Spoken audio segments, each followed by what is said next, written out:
지금 우리 곁에 있는 작은 것들에서 충분히 행복할 수 있습니다.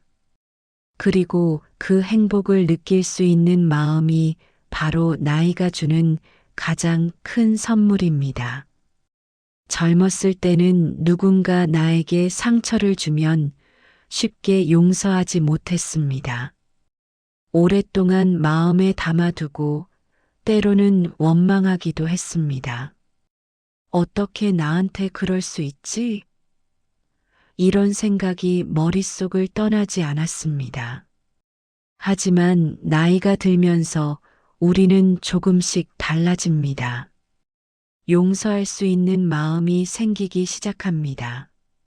쇼펜하우어는 용서가 가장 높은 수준의 연민이라고 했습니다. 누군가를 용서한다는 것은 그 사람이 완벽하지 않다는 걸 인정하는 것이고, 동시에 나 자신도 완벽하지 않다는 걸 받아들이는 것입니다. 우리 모두는 실수를 하고 때로는 다른 사람에게 상처를 주기도 합니다.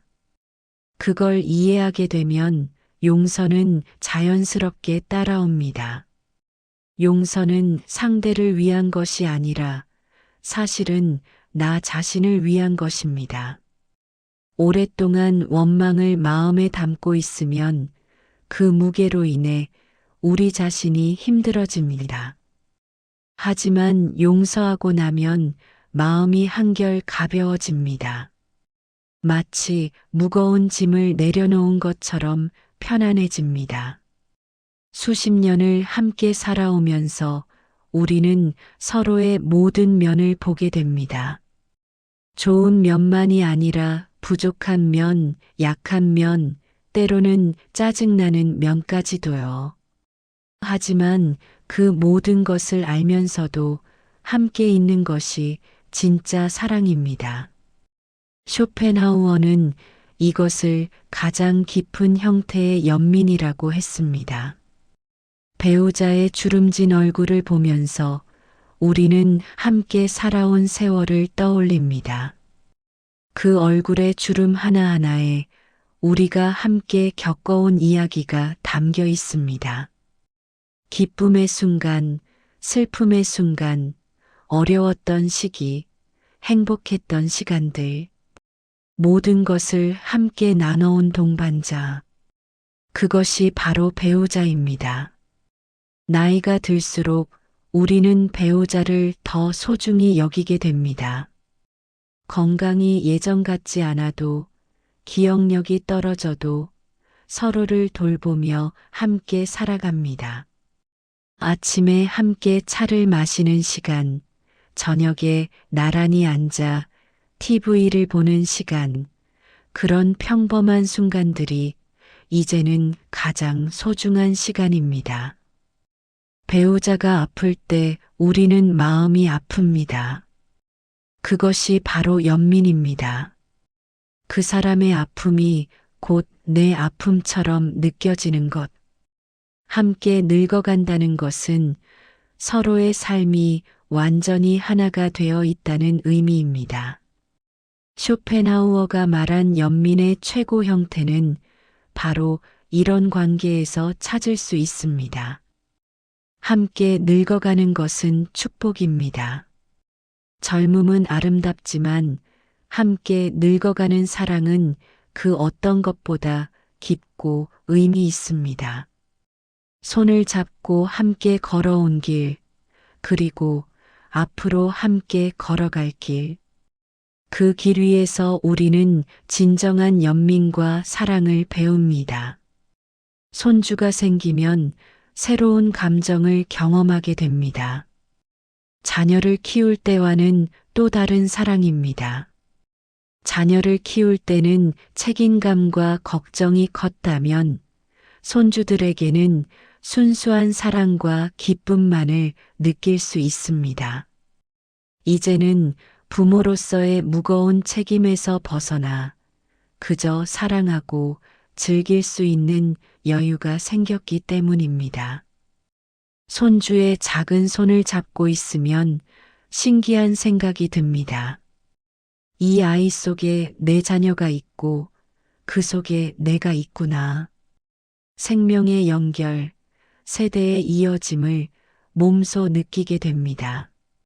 쇼펜하우어는 이런 세대 간의 연결이 우리가 영원히 이어진다는 것을 보여준다고 했습니다. 죽음으로 끝나는 것이 아니라 우리는 후손들을 통해 계속 살아간다는 의미입니다. 손주들을 보면서 우리는 자연스럽게 더 온화해집니다. 아이의 웃음소리, 뛰어노는 모습, 순수한 질문들.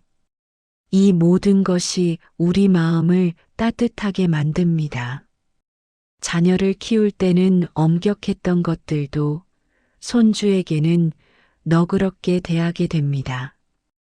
이것은 약해진 것이 아니라 삶의 우선순위가 명확해진 것입니다.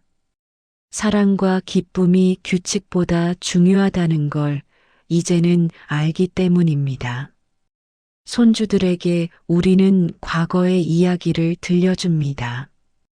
우리가 어렸을 때의 이야기, 이 나라가 어떻게 변해왔는지, 가족의 역사, 이런 이야기들을 통해 우리는 세대를 잇는 다리 역할을 합니다.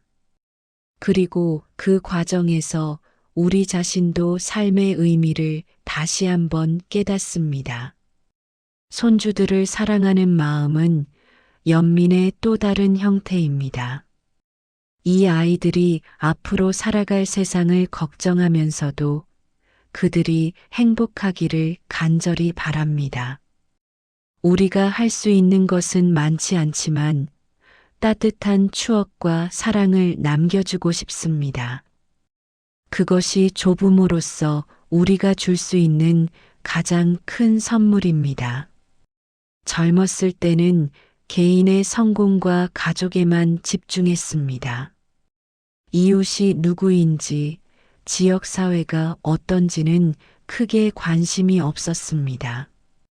하지만 나이가 들면서 시야가 넓어집니다. 우리는 한 이응 혼자 사는 것이 아니라 공동체 속에서 살아간다는 것을 깨닫게 됩니다. 아파트 엘리베이터에서 매일 마주치는 이웃 할머니, 공원에서 산책하며 인사를 나누는 분들, 동네 슈퍼 주인 아저씨. 이런 작은 인연들이 이제는 소중하게 느껴집니다. 쇼펜하우어는 인간은 본질적으로 사회적 존재이며 서로 연결되어 있다고 했습니다. 우리가 느끼는 행복과 불행은 우리 혼자만의 것이 아니라 주변 사람들과 함께 나누는 것입니다. 이웃이 아프다는 소식을 들으면 마음이 쓰입니다. 반대로 이웃이 좋은 일이 있으면 함께 기뻐합니다. 이것이 바로 공동체 속에서 느끼는 연민입니다.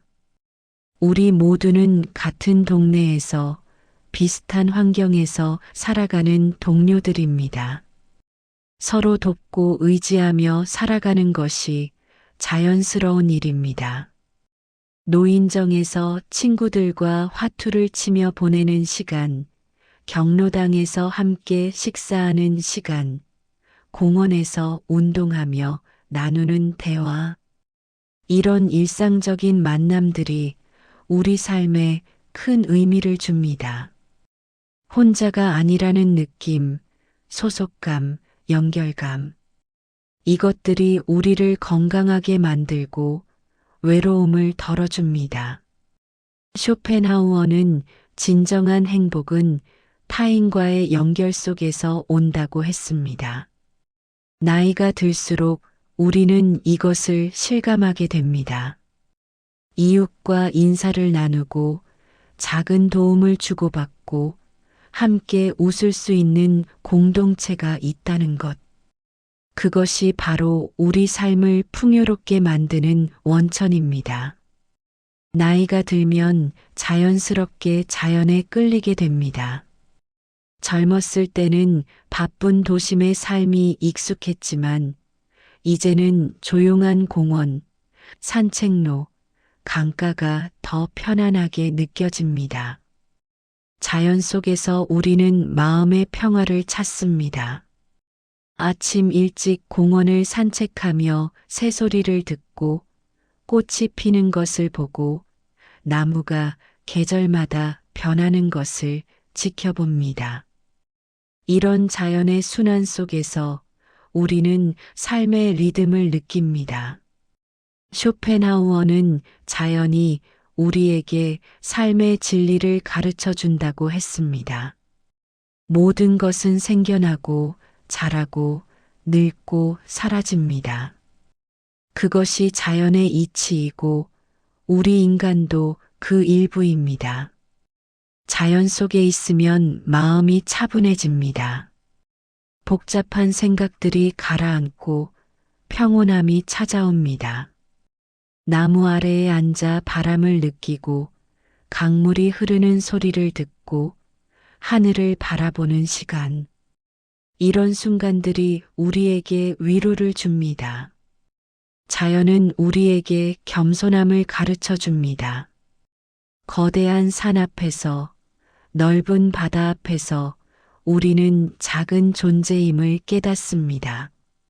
하지만 동시에 우리도 이 거대한 자연의 일부라는 것을 느낍니다. 이 연결감이 바로 연민의 또 다른 형태입니다. 자연과 하나 되는 느낌, 모든 생명체와 연결되어 있다는 느낌.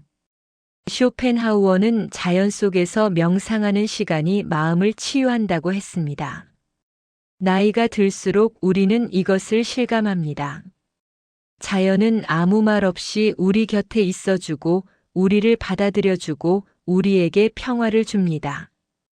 그래서 많은 어르신들이 텃밭을 가꾸고 화분을 돌보고 산책을 즐기는 것입니다. 나이가 들면서 많은 분들이 봉사활동에 참여하게 됩니다. 젊었을 때는 자신과 가족을 위해 바쁘게 살았다면 이제는 남을 위해 시간을 쓸 수 있는 여유가 생겼습니다. 그리고 놀랍게도 남을 돕는 일이 우리 자신에게도 큰 기쁨을 준다는 것을 발견합니다. 복지관에서 자원봉사를 하거나 독거노인을 돕거나 지역 아이들을 돌보거나 어떤 형태든 남을 돕는 일은 우리에게 새로운 목적 의식을 줍니다. 쇼펜하우어는 타인을 돕는 행위가 가장 높은 형태의 연민이라고 했습니다. 그것은 단순히 동정심에서 나오는 것이 아니라 우리 모두가 연결되어 있다는 깊은 이해에서 나오는 행동입니다. 누군가를 도와주고 나면 마음이 따뜻해집니다. 그 사람의 고마워하는 표정, 밝아진 얼굴을 보면 우리도 행복해집니다. 이것이 바로 나눔의 기쁨입니다. 주는 사람도 행복하고 받는 사람도 행복한 것. 쇼펜하우어가 말한 진정한 연민은 바로 이런 상호적인 행복을 만들어냅니다. 봉사는 거창한 것이 아니어도 됩니다. 이웃 어르신께 반찬 한 그릇을 나눠드리는 것, 길에서 넘어진 사람을 일으켜 세워주는 것, 버스에서 자리를 양보하는 것. 이런 작은 친절들이 모여서 세상을 조금 더 따뜻하게 만듭니다. 나이가 들수록 우리는 깨닫습니다. 내가 가진 것을 나누는 것이 행복의 비결이라는 것을요. 돈이나 물건뿐만 아니라 시간, 경험, 지혜를 나누는 것. 젊은 세대에게 조언을 해주고 어려운 사람을 도와주고 외로운 사람에게 말벗이 되어주는 것. 이 모든 것이 봉사이고 나눔이고 연민의 실천입니다. 인생의 후반부에 접어들면 자연스럽게 감사하는 마음이 커집니다. 젊었을 때는 당연하게 여겼던 것들이 이제는 모두 감사하게 느껴집니다. 아침에 눈을 뜰 수 있다는 것, 밥을 먹을 수 있다는 것, 걸을 수 있다는 것. 이 모든 일상이 사실은 기적 같은 일입니다. 쇼펜하우어는 감사하는 마음이 행복의 근원이라고 했습니다. 우리가 가진 것에 감사할 수 있을 때 우리는 진정으로 행복해질 수 있습니다. 반대로 없는 것에만 집중하면 아무리 많이 가져도 불행합니다. 나이가 들수록 우리는 이 단순한 진리를 깊이 이해하게 됩니다. 건강을 잃어본 사람은 건강의 소중함을 압니다. 사랑하는 사람을 떠나보낸 사람은 지금 곁에 있는 사람들의 소중함을 압니다. 경제적 어려움을 겪어본 사람은 작은 것에도 감사할 줄 압니다. 이 모든 경험들이 우리를 감사하는 사람으로 만들어줍니다. 매일 아침 눈을 뜨면 감사하는 마음으로 하루를 시작해 보세요. 오늘도 새로운 하루를 주셔서 감사합니다. 이런 간단한 감사가 하루 전체를 바꿔놓습니다. 감사하는 마음으로 살아가면 작은 일에도 기쁨을 느끼게 되고 어려움도 좀 더 가볍게 받아들일 수 있습니다. 감사는 또한 연민으로 이어집니다. 내가 받은 것에 감사하면 자연스럽게 남에게도 베풀고 싶어집니다. 내가 누리는 행복을 다른 사람들도 누리기를 바라게 됩니다.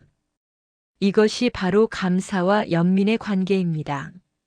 쇼펜하우어는 감사하는 마음으로 살아가는 것이 지혜로운 삶의 방식이라고 했습니다. 나이가 들수록 우리는 이것을 자연스럽게 배웁니다. 매일매일을 감사하며 살아가는 것. 그것이 바로 인생 후반부를 아름답게 만드는 비결입니다. 오늘 우리는 쇼펜하우어의 연민 철학을 통해 인생의 후반부에 느낄 수 있는 마음의 깊이와 따뜻함을 함께 나눴습니다. 나이가 들수록 마음이 넓어지고 타인의 아픔을 이해하게 되는 이유는 단순히 시간이 지나서가 아닙니다. 그것은 우리가 살아오면서 겪은 상처와 기쁨, 실패와 희망이 만들어낸 자연스러운 변화입니다. 연민은 약한 마음이 아닙니다. 오히려 강하고 성숙한 마음입니다. 타인을 이해하는 과정에서 우리 자신도 치유받는 가장 순수한 마음의 힘입니다. 고독 속에서, 상처 속에서, 삶의 무게 속에서 우리는 조금씩 연민을 배워갑니다. 그리고 그 연민은 사람과 세상을 바라보는 시선을 부드럽게 만들며 관계를 치유하고 삶을 더욱 풍요롭게 만들어줍니다. 결국 쇼펜하우어가 우리에게 남긴 가르침은 거창한 철학 이론이 아니라 삶을 살아가면서 자연스럽게 깨닫게 되는 마음의 지혜입니다. 우리가 살아온 세월 속에서 연민은 삶의 완성이자 자신과 타인을 연결하는 가장 따뜻한 힘입니다. 이제 잠시 마음을 편히 하시고 주변 사람들을 떠올려 보세요. 그분들의 작은 기쁨과 슬픔, 힘든 순간과 웃음을 이해하고 느끼는 마음, 그것이 바로 연민입니다.